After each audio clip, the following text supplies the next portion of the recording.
The terms deep state and administrative state have been linked to loss of the institutional and administrative knowledge in federal agencies that we've discussed today.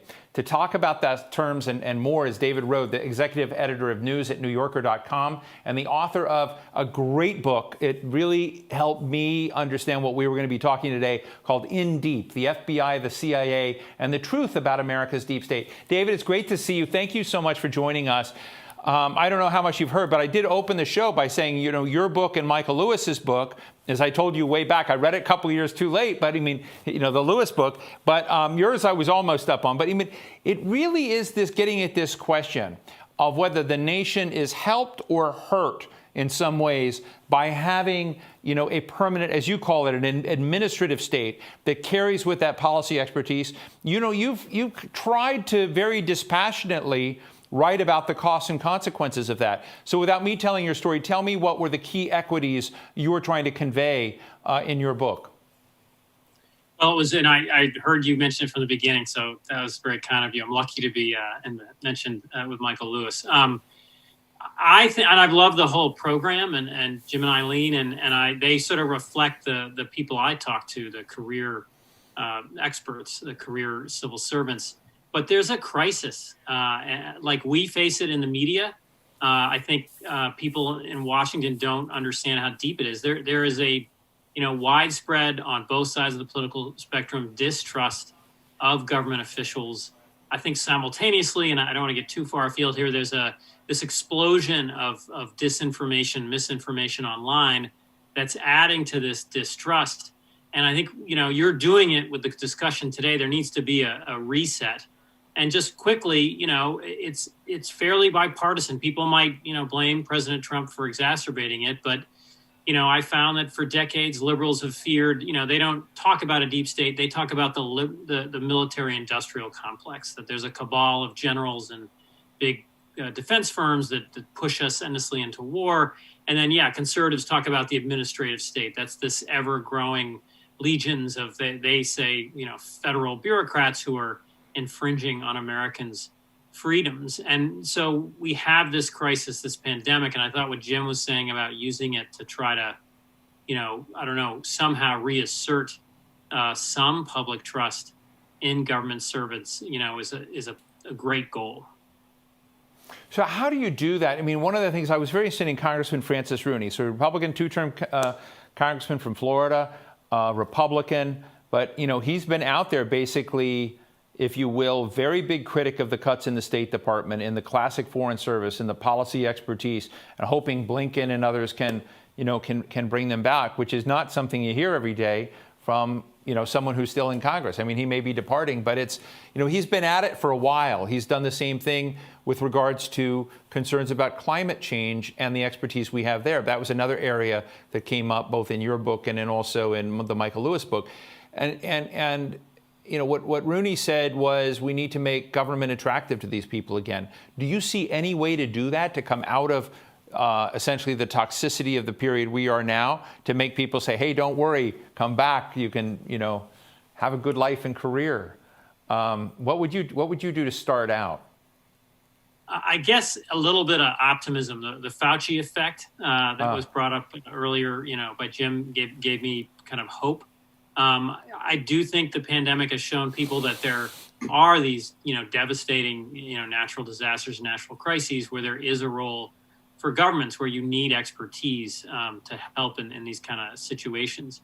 And in terms of the government itself, I think it's more transparency. A lot of my books about the FBI and the CIA, there was a ton, and you know this, Steve, you've written about it yourself, a huge amount of excessive secrecy in the intelligence agencies and in the government in general in response to 9/11. That's got to end. The transparency in terms of this vaccine is sort of critical. And lastly, I think it's partly the media. I mean, we're part of the problem. We're struggling with our own kind of business model challenges. And so you get more clicks with stories about, you know, deep state conspiracies or stories about, you know, Donald Trump's, you know, authoritarian tendencies. And so it's a really challenging time. But the theme we're hearing, and I think it applies to the media, is to sort of depoliticize what we do. That's, again, not going to produce tons of clicks, but I'm hoping, given what we've just been through and are going through, there's an audience for, reliable, fact-based reporting and sort of reliable, fact-based career government officials. And I want to interview you and hear what you think about that idea. Well, David, I know you're usually the interviewer. This is fun. I know we could have a really great inside baseball conversation right now, and I want to have a little bit of one because I just finished reading and I actually interviewed John Bolton. So I interviewed John Bolton for a TV show I have, and I read his book, every word of his book, called Inside the Room Where It Happened. And Bolton is not he's simultaneously not a lover of government bureaucrats, nor does he completely disdain them, because he was one. But you get from Bolton an understanding that he feels like policy views that are fighting in the policy space need to fight, and they need to fight, you need to challenge. And maybe he demeans people and blusters more than I would like, but he understands that they're a fact of life. But it's a very big line of difference between the way he operates and the way President Trump operates. And he makes this very, very clear in his book, and why he thinks President Trump, in his view, was not ready for that job. I guess my question to you is, John Bolton, knowing where he's out there like this is sort of particularly the foreign policy and national security tradition of the governor. You can look at a Bob Zellick. You can look at a number of other people out there who are on the Republican side of things. And I guess my question is, I sort of see them as opportunities in this discussion rather than as antagonists, because there is a respect in that. And I'm wondering, the question I've been struggling with is, if everybody who comes in is subjected to a Biden filter, does that just exacerbate the problem of what we've just had of essentially political commissars coming in and dislodging that government expertise? Can you run it? I don't know how to fix it, but I do know that when you kind of have uncomfortable discussions with a Bolton, with a Zellick, with others about that maybe there's something in there that can get back into how we get a solid, sorry to talk so much, but I just want to tell you this is what's on my mind. How do you get that equation right from your perspective, particularly in the national security bureaucracies? I think that there's a mentality that's part of this. One of the things about President Trump was that he sort of didn't believe in the concept of nonpartisan public service. And he could be right. He, to be fair to him, he kind of grew up in this New York real estate world where everybody was kind of, exaggerating a bit and cutting the best deal for themselves. And he didn't really think that there were people in national security agencies who were sort of just trying to sort of do the right thing.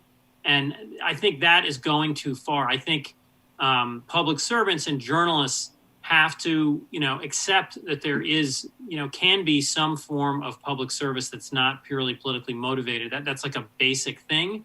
And so that means if your story's not so exciting, you need to not, be so tough or cynical about the intent of a government official.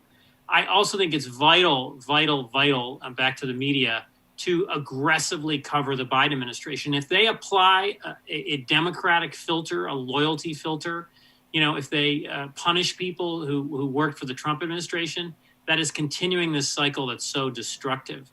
So I think it's critical for public officials to be much more transparent, to sort of, admit their mistakes, many more public hearings, much more interactions with the public, many more interviews with journalists.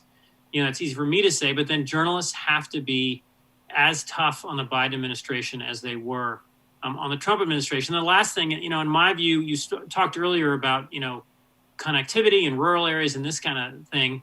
I feel like Washington has essentially been broken for 20 years.